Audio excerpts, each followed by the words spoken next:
It's a big day at one of America's last great manufacturers, Boeing. Is this a great day or what?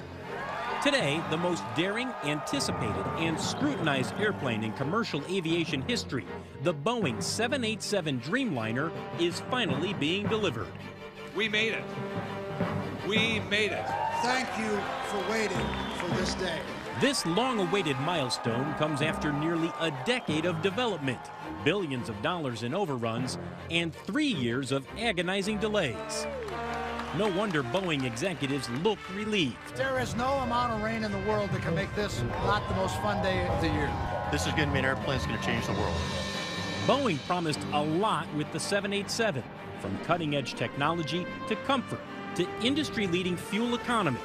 If it lives up to expectations, the plane could revolutionize the airline industry and earn Boeing billions of dollars in the process. But if the 787 fails to soar, it would be a corporate disaster. Will the gamble pay off? I'm Phil LeBeau, and this is Dreamliner, inside the world's most anticipated airplane.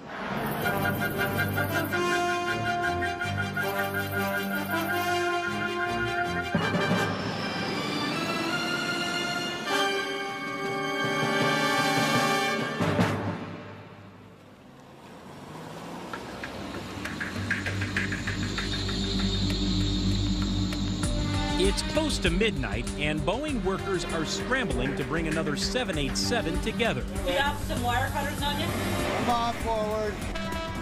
Let me know when you're good. The right side is in. Okay, you're clear. The plane being assembled tonight, Dreamliner number 41, will eventually be delivered to All Nippon Airways in Japan. Guys ready? All right, coming down. But right now, the focus is making sure the 47,000-pound wing fits with the fuselage. They all come up at the same time. They all join together at the same time. That you'll see about 3 o'clock, 4 o'clock in the morning. It all comes together at once. Yep. CNBC cameras were there for the 24 hours it took to bring Dreamliner number 41 together. A choreographed ballet of man and machine, where the plane's 7 major sections, from the nose to the tail, are tugged, hoisted, and ultimately fastened together by a team of Boeing machinists and supervisors like Dave Reese. Tomorrow morning by about 6 o'clock, this will be together to the dimension they need to install the track drill and get going. And by mid-morning, they'll have started to drill and install fasteners. So they're going to close this gap here and at the tail. Yep. And 41 will essentially look like a Dreamliner. It'll be pretty close, yeah. Reese will be the first to tell you the Dreamliner has, at times, been an engineering and manufacturing nightmare. I gotta come up. Just a little bit this way. Is it not fitting? Hiccups happen almost all the time. As a matter of fact, back in P1, we've got one of the tooling back there that currently keeps blowing fuses, so we're going to work through that. We've got electricians coming out and going to take care of that. Hey, Tommy, what's that belt? It's good. Just bring it in slow. We have issues that pop up all throughout the day, all the time. Perfect. The problems plaguing the Dreamliner have been well documented. It was supposed to be the aerospace giant's next big profit maker, but that dream is fast turning into a nightmare. Boeing has delayed the Dreamliner again. Engineers have found a glitch, once again delaying delivery of hundreds of orders of aircraft. Welcome to the premiere of the 787 Dreamliner. Almost from the start, Boeing executives were too ambitious and too optimistic about how quickly they could deliver it. About once every generation, the men and women of Boeing come together to fundamentally change, even revolutionize air travel. In fact, when Boeing CEO Jim McNerney unveiled the mid-size widebody in 2007, he insisted the Dreamliner would be ready to fly on time, even though the plane behind him was actually an empty shell, assembled with temporary fasteners and missing key parts. Like all airplane programs, this will be a scramble until the end, but we have employees that get up at 4 in the morning and go to bed at 2 in the evening who are committed to making it happen, and that's what it takes. McNerney says the Dreamliner will radically change what we expect in a commercial airplane. For the plane's 250 passengers, vaulted ceiling,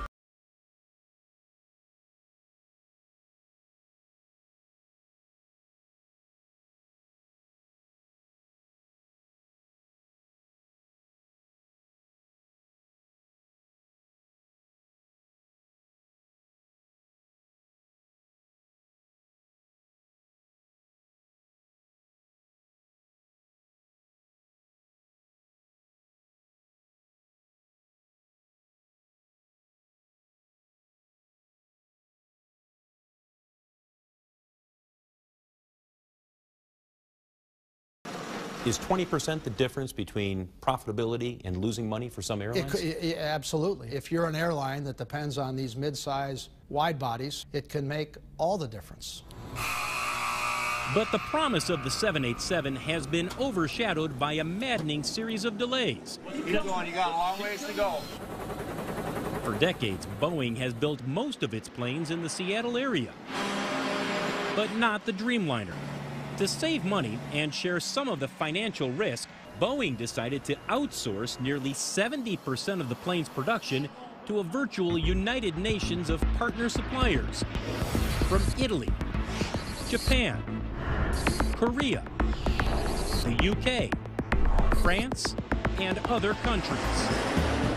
Some of the biggest pieces made by suppliers, like the fuselage and wings, are loaded into an enlarged 747 known as the Dreamlifter, then flown into Seattle for final assembly. With so much work spread around the globe, the supply chain broke down. Some pieces made by suppliers didn't fit together. Others came in unfinished or out of sequence, creating huge log jams in Seattle. Gary Rager is a wing inspector who has been with the 787 program from day one. That was the thing, the uncertainty of not knowing how to do what you knew you were supposed to be doing, you know, because the guys that were writing the plans to tell you how to do it, they were uncertain also. The problems should not have been a surprise. In 2001, a Boeing engineer named John Hart Smith wrote a paper warning executives about the dangers of excessive outsourcing. He predicted it would actually increase costs, reduce profits, and that Boeing would spend a fortune helping subcontractors if they ran into trouble. That's exactly what happened. Boeing paid nearly $1 billion to take over one plant that contributed to some of the 787's worst delays. Did anybody ever say, listen, we got an engineer here who thinks we're outsourcing too much or could possibly outsource too much? Obviously, there was a discussion about where you draw the line in outsourcing and versus doing it yourself. We thought we were making the right decision back then, and I think the people understood the risks but thought they were manageable. Did you underestimate the financial impact those decisions would have ultimately? Well, I think the financial model has a lot more pressure on it than we first anticipated. So how did Boeing get the Dreamliner back on track?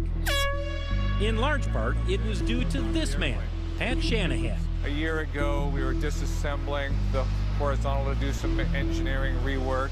In 2007, the career Boeing executive was given a monumental order: fix the Dreamliner. A year ago, you would have been working on this horizontal stabilizer? Well, we would have been taking it apart. Literally rebuilding it. Rebuilding it. Shanahan's first action: flush out the problems with suppliers. Did you ever stop and say to yourself, this is nuts? This is not how you efficiently build an aircraft. Well, we knew it was inherently inefficient. I mean, we really understand what efficient looks like, and that's the way the supply chain was designed. Did some of our partners not have the capability we needed? In some cases. Some of the biggest problems came from some of the smallest parts, the tens of thousands of fasteners used to hold the plane together. When the wings first arrived from Japan on airplane number 1, you knew you had a fastener that wasn't going to stand because they would paint it red. That told you it was temporary. Almost all the fasteners were red. Some of the suppliers didn't do the proper preparation, so we had to remove thousands and thousands of fasteners and rework the airplane right here. You had to double work. You had to take it out and then double work, sometimes even triple work, and I think that's where it was just really frustrating. One problem that threatened to put the entire program on hold had nothing to do with suppliers, a potentially serious structural flaw. During a critical test like this, in which the wings are bent to their most extreme limits, Boeing engineers saw something alarming. Layers of their revolutionary composite material began to pull apart. But after months of study, engineers found a way to reinforce the wing without having to redesign it. We have 2 titanium fittings that we put along a giant rib in order to reinforce the wing and add strength. Okay. And it was as simple as that. As simple as that, but it was key. We didn't have to stop the line. We didn't have to do a major redesign. It could have been a showstopper. The 787 team has seen plenty of potential showstoppers, and they've been costly. It's estimated Boeing has spent between $17 and $23 billion developing and building the Dreamliner. Was it a waste? Not according to Wall Street analyst Heidi Wood. Here's where we need to be fair. We can see the overrun now. We cannot see the brilliance of the plane yet, but I would argue that if we were looking in 2022 and looking backwards, we will probably applaud and say that this is yet again one of the best planes that Boeing has ever designed.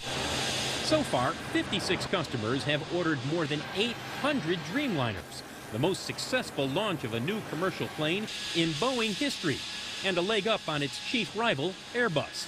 But some analysts say Boeing will have to sell 1,000 planes before it recoups its investment.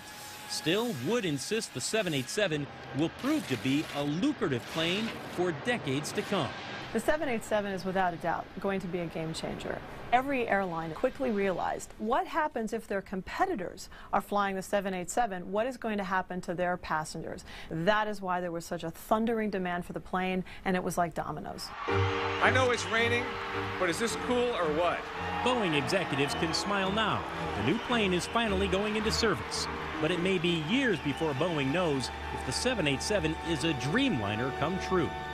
What do you think the 787 has done to Boeing's reputation?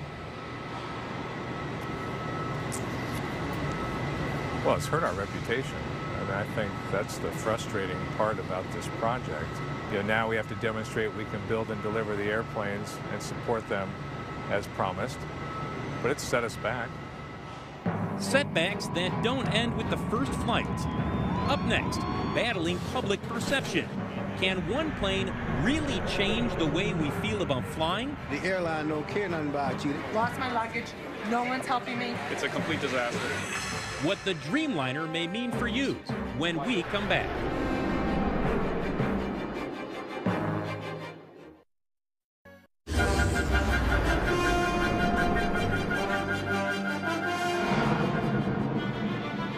Boeing 001 Heavy Control is verified walking 4717. December 15th, 2009. Now. The moment of truth for the 787 Dreamliner as it climbs into the sky for the very first time.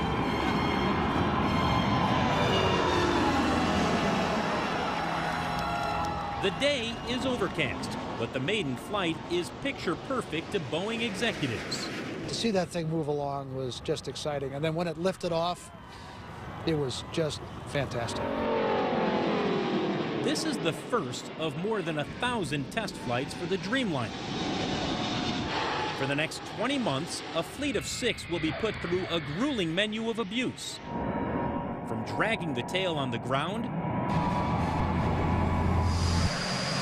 to slamming on the brakes, to enduring hundreds of stalls to see how well it recovers. Upon 78, turn left heading 07. Pilots wrench the controls to make the wings shudder and land the plane in 35-mile-an-hour crosswinds severe enough to close most airports. On the ground, they're literally frozen to minus 45 degrees, then baked to 115, and frozen again. The way I would think Siberia would be. Definitely cold. The goal? To ensure the plane flies safely and reliably. But with the 787, Boeing is promising something more, something dramatic, to change the very way it feels to fly. So when you walk in here, first thing I notice is it's wide open. Yeah, I hope so. That's what we want you to notice. We want Boeing's Blake Emery has spent nearly a decade studying what people want from the moment they step aboard. The main thing we're after as someone crosses the threshold is to have a psychological break from everything that went before. The parking, the traffic, the security lines, the rushed sense of trying to make your plane. So we walk in here and you want us to have a different feeling. Exactly. Back there. Emery took us through the cabin to explain some of the psychology behind the 787's design. We think a lot of your perception inside the airplane is based on how you perceive the width of the airplane literally at your eye level. And so we do everything we can to push the width of the airplane out at that level. It doesn't enter into your thinking consciously, but it enters into your thinking unconsciously. This is the Dreamliner Gallery, where airlines choose their seats, galleys, even lavatories. All part of outfitting a brand new plane designed to make you feel better in the air. The windows are 65% bigger, intended to give passengers a better view of the horizon. Forget the plastic shades. These windows dim at the touch of a button. They're soothing, multicolored lighting that gradually adjusts to change the mood on long flights. And passengers should feel more comfortable, Boeing says, because the cabin will have more oxygen, less dry air, and be quieter than any comparable jetliner. You've made a number of improvements, but at the end of the day, will they truly appreciate all the little nuances of the Dreamliner? Most people are going to say, I really like the windows. And they will, and that'll be true. But there's going to be a lot more going on besides the windows that you can't even see that we did on this airplane. And you're just going to feel better, and you're not going to know why. Have your tickets out ready? Making passengers feel better is a pretty tall order, considering how miserable air travel is today. $250, I don't bargain. The truth is, for millions of us who are herded like cattle through clogged airports and into packed planes, then spend countless hours in the air, flying stinks. Airline don't care nothing about you. They care about making money in their pocket. Lost my luggage. No one's helping me. It was wretched. The worst experience of my life. It was ruined by the delays and the closings. You don't want to go near the airline. It's a complete disaster. It's hard to believe people used to think flying was fun and glamorous. But can any one airplane help bring that magic back? United CEO Jeff Smisek is betting on it. His airline has ordered 50 787s at a cost of roughly $8 billion and will be the first in the U.S. to fly them. Do you think it's one of those planes where once you start to get several into your fleet, that people will say, I want to take the Dreamliner? Oh, our customers will be looking for that, and our customers will be looking to United versus our competitors because they know we'll have the aircraft and our competitors won't.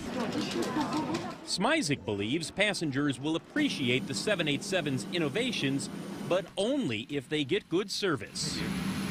If you're not getting good customer service, you won't enjoy the flight. If you do get good customer service, you will enjoy the flight. And you and I know the difference between good customer service and bad customer service. And unfortunately, it's only getting worse. A University of Michigan survey ranks airlines dead last among 47 industries. That one's overweight by 9 pounds. Ask people to describe their ideal flying experience in economy class. They say, there's no one in the seat next to me and I slept all the way.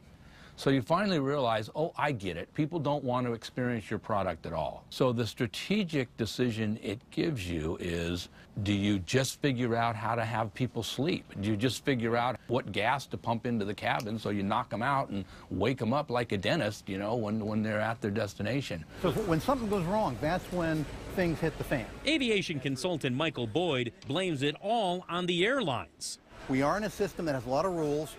And instead of being somebody to help us get through the rules, very often airline employees are more like guards at a minimum security prison. They've got a way to go on that. As a frequent flyer himself, Boyd is looking forward to taking the 787. But he's skeptical it will be the game changer airlines are promising. I think they're trying to make an airplane that is more comfortable. But the reality, when you sit on the airplane after you're boarded, and see the pretty blue on the walls and all that, you still have 17.5 inches for your rear end to get to Tokyo. That's going to be the bottom line of the whole thing. I mean, it's possible to be in a situation where the seats are so tight together that I don't care how cool I make the bins or the lighting, it's not gonna help. Right. It's just like if a flight attendant treats you bad. Phil, I can't design a window that's going to take care of that. Some of Boeing's newest planes have no windows at all. Up next, a tiny warplane that fights without weapons, or a pilot. When we come back.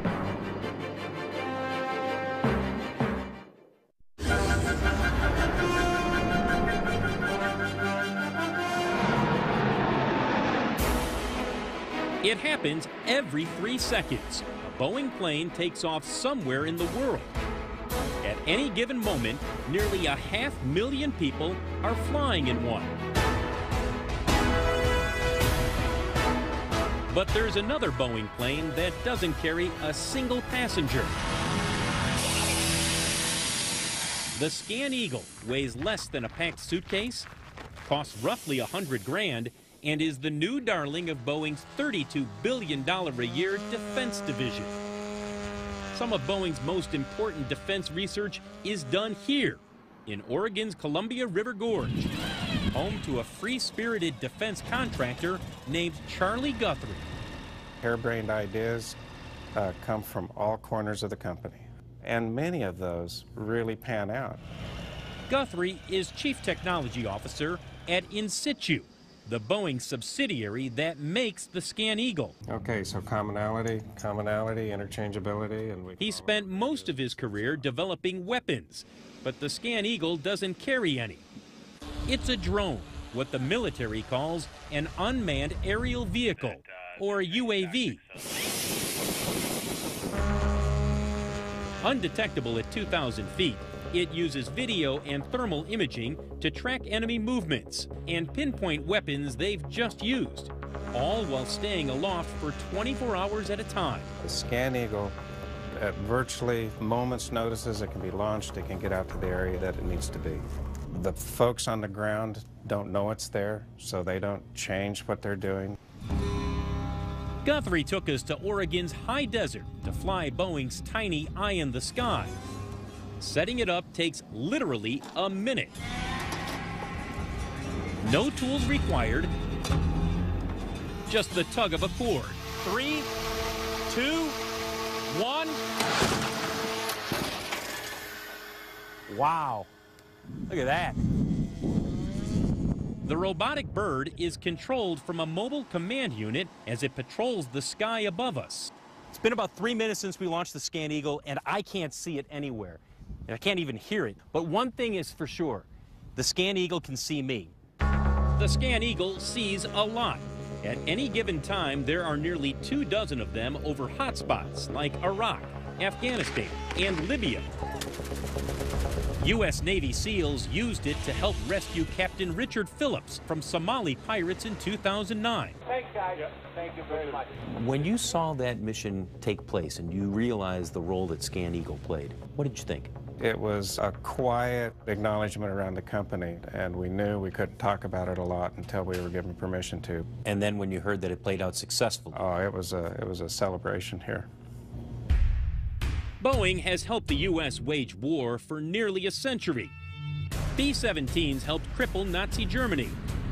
And 2 B-29s, including the Enola Gay, dropped the atomic bombs that put an end to World War II. In the 60s and 70s, the B-52 carpet-bombed Vietnam. And it's still in service today. With aircraft like the F-15 and F-18 fighter jets, Apache helicopter, and C-17 cargo plane, defense earns fully 1/2 of Boeing's annual revenues.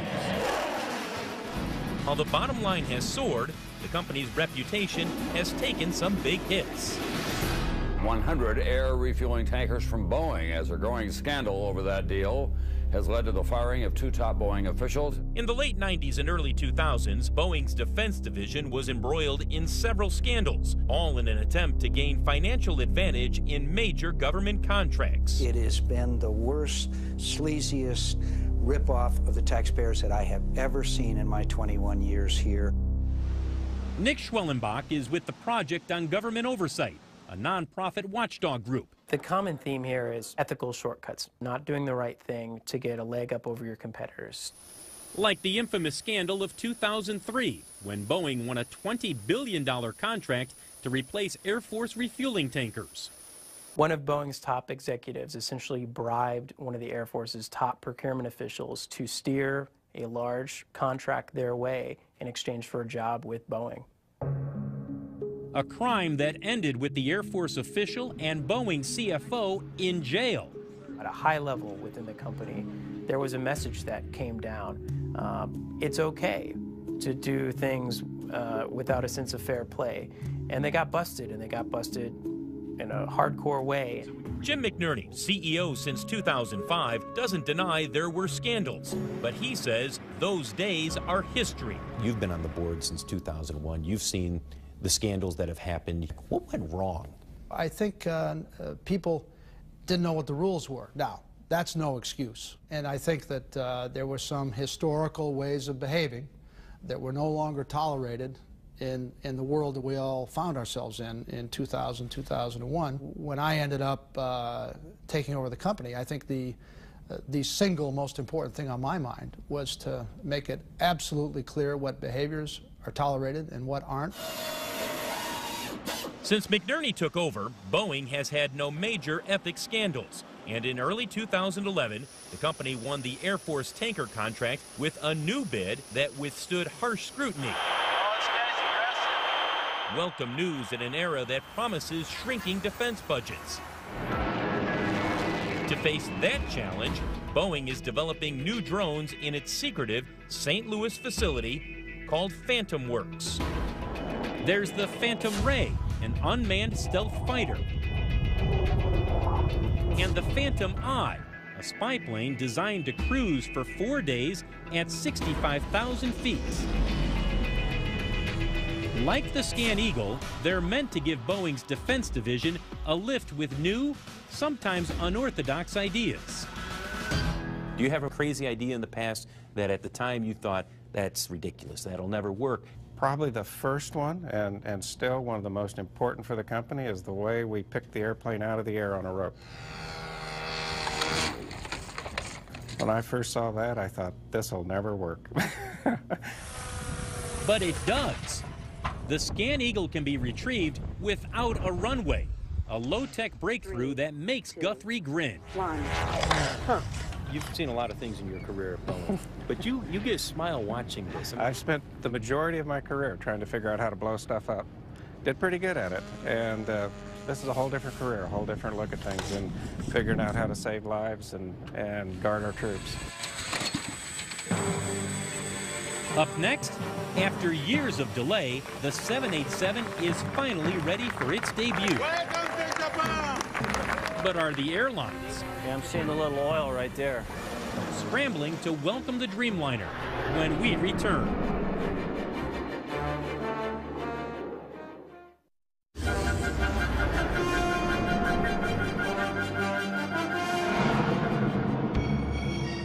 "6 a.m. on a sweltering July morning, and nearly 1,000 people are gathered at Tokyo's Haneda Airport, waiting for a glimpse of the newest star to hit Japan. Called upon 78, contact Tokyo Tower 12435. The celebrity isn't someone on board, it's the plane itself.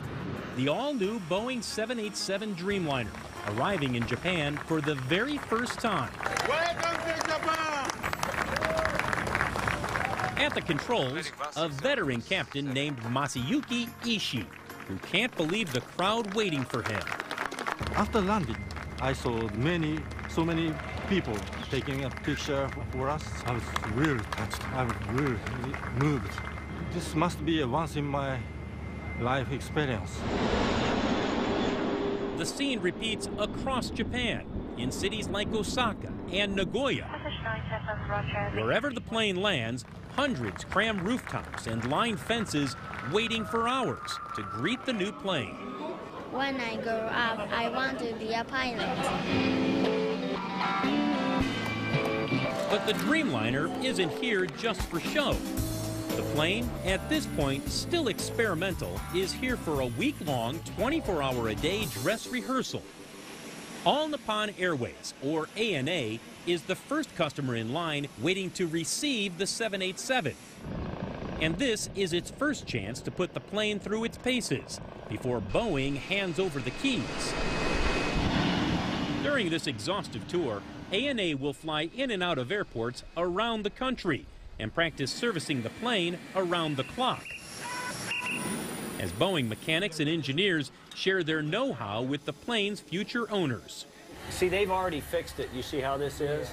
The tour is also part photo op. But the smiles and handshakes can't hide the fact the plane is late. 3 years late. ANA was banking on all the customers and fuel savings the plane was supposed to deliver starting back in 2008. That leaves Boeing executive Jim Elbaugh performing some delicate diplomacy with ANA CEO Shinichiro Ito. We acknowledge that we're late on this airplane, and we know that we've had an impact on ANA. And as a result, we've made an accommodation, and we don't discuss the details of any settlement that we might have.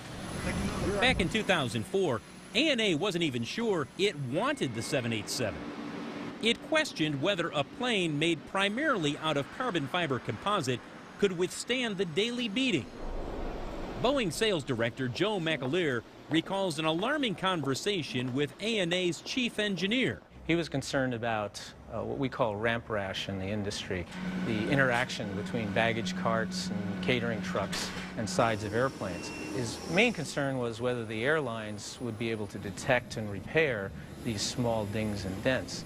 ANA is an extraordinarily technically competent airline, and if they weren't going to endorse composites in our new airplane, it's highly unlikely anybody else was. To win over skeptical engineers at ANA, Boeing sent them a piece of carbon fiber composite like this and told them to have at it with a hammer.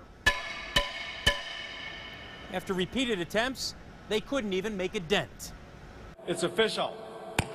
Just a few months later, ANA ordered 50 Dreamliners. The largest launch order in history. Although the sticker price at the time was $120 million each, it's believed ANA received a substantial discount, perhaps as much as 50%.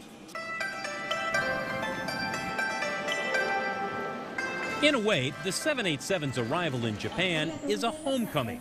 That's because more than a third of the plane is made here by suppliers like Kawasaki, Fuji, and Mitsubishi Heavy Industries. All part of a complex global supply chain that has threatened to bring the project to its knees. But now that the Dreamliner is finally on its way, there's relief among workers like 33-year-old Tak Kawaguchi. He works at Mitsubishi constructing the 787's wings. There were a lot of skeptics who looked at this idea of building wings in Japan, sending them to the U.S., putting them together. They said, this is a bad idea. Well, I feel that Boeing respects their technology here at Mitsubishi. Now that the Dreamliner is about to be delivered, I expect that the airlines, as well as the passengers, will value this plane and we can prove the assembly process was correct.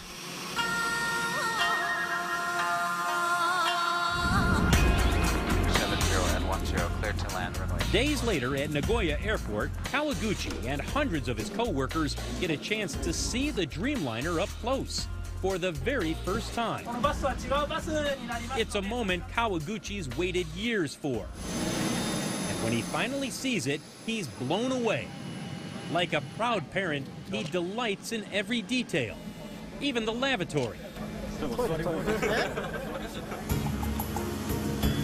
But the real highlight comes when he finally emerges and walks under one of the wings he helped build. This is the first time to see the rear wings with the whole aircraft. And you're proud to be a part of it? Yes, of course. The end of an epic journey from a Seattle drawing board to the skies over Japan, with plenty of turbulence along the way. They need to have loyalty to the workforce because we are the ones that make them great. A long-standing relationship gets tense. We asked for a number of things. The no-strike clause was one of them, and we just couldn't reach an agreement.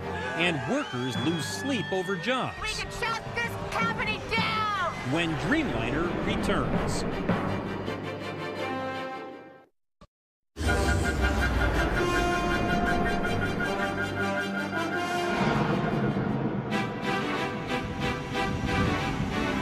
Moving day, and one of the oldest planes at Boeing is getting a new lease on life. The 747-8 Intercontinental, the newest and largest version of the company's iconic jumbo jet, is taking off for the first time.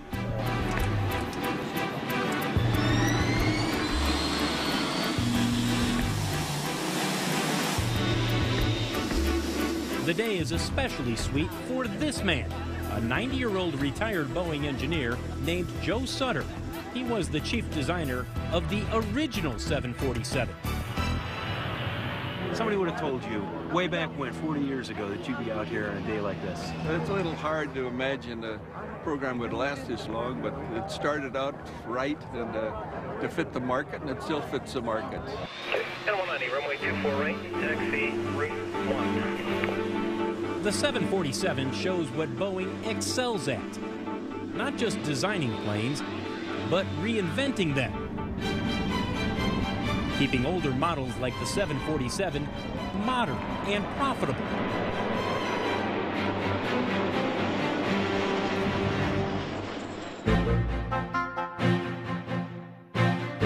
I always say there's no such thing as a routine test flight. Dennis O'Donohue is Boeing's chief test pilot. Today we'll intentionally fly outside the envelope of the airplane. O'Donohue's role is key to updating the 747, an expensive undertaking, but still a bargain compared to creating a completely new model. He puts the plane through a series of severe maneuvers. I'd like to move on to doing the roller coaster. Tossing engineers into near weightlessness. Okay, here comes a little bit of a push. Comes a little bit of a pull. It's phenomenal to come back at this point in a development program and have no issues with the airplane. It's ready to go fly right now. Test flights, rollouts, and deliveries are milestones in Seattle. Moments of pride passed down from one generation to another. The story of Boeing is one of amazing feats of engineering, but it's also the story of the people who build the planes. Workers like Dina Bartman, who have Boeing in their blood. Boeing was in my family. My dad worked there, my mom worked there, they both retired. My sister worked there, and it was, you get hired at Boeing and you have a career. Bartman is one of 80,000 Boeing workers here in Seattle. More than a third of them are plane builders who belong to the International Aerospace Machinist Union. You guys have enough training plans for... Without the union, Bartman says, her life would be harder. Everything would be lower. It'd be a lower standard of living than what I have right now. After 22 years at Boeing, she makes $67,000 a year. We're not begging for our next meal, but we're not getting rich on the other hand either. The machinists have built Boeing's planes since 1935. Today, they find themselves at the center of a fierce union battle. We can shut this company down! The union has gone on strike 5 times in the last 30 years, a contentious relationship that only grew worse when Boeing opened a second assembly line for its hot new 787 here in Charleston, South Carolina, at a non-union shop where production cannot be stopped by a strike.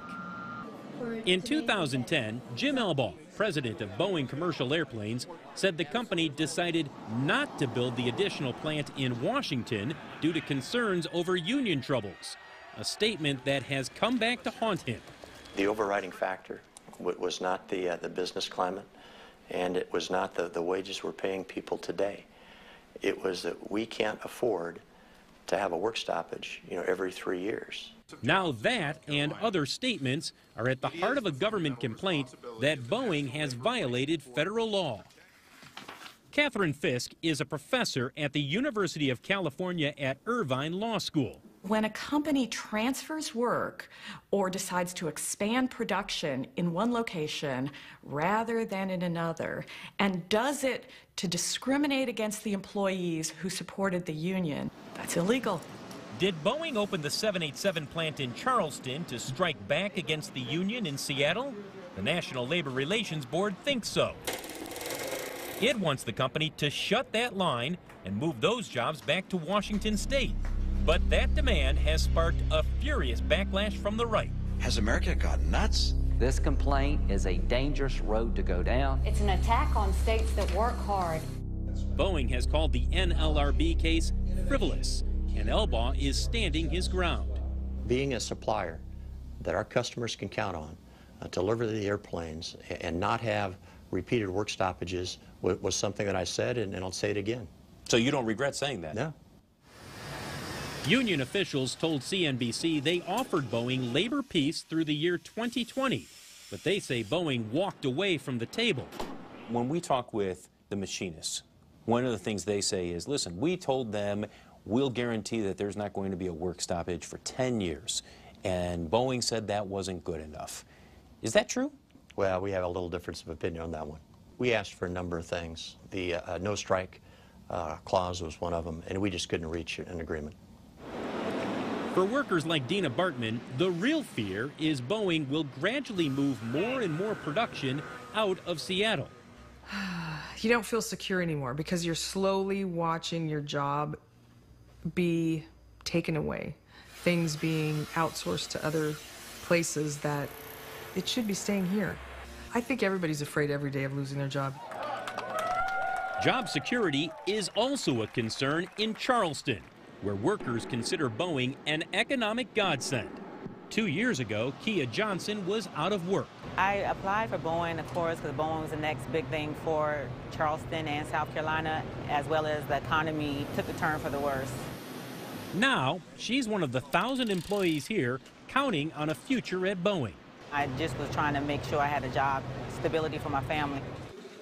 The case may take years to resolve. However it turns out, it will touch thousands of workers, affect dozens of airlines, and involve billions of dollars. In this business, the margin of error can be as thin as the air at 40,000 feet. And even when a gamble pays off big, as the new 787 Dreamliner may, it's often measured in painful lessons learned. Deadlines missed, budgets blown, all in pursuit of a gleaming jetliner for a new generation. It's gratifying that we got the product right. I think what got underestimated was the ability to do it. You were too ambitious. Yeah, I think that's the story. I think we reached too far. My mother called me up once and said, well, what's it like working on the 787? And I told her it's like being in a rodeo. If you don't mind getting your ribs broken and your lungs crushed, it's a hell of a ride. This has been a hell of a ride. I'm Phil LeBeau. Thanks for watching.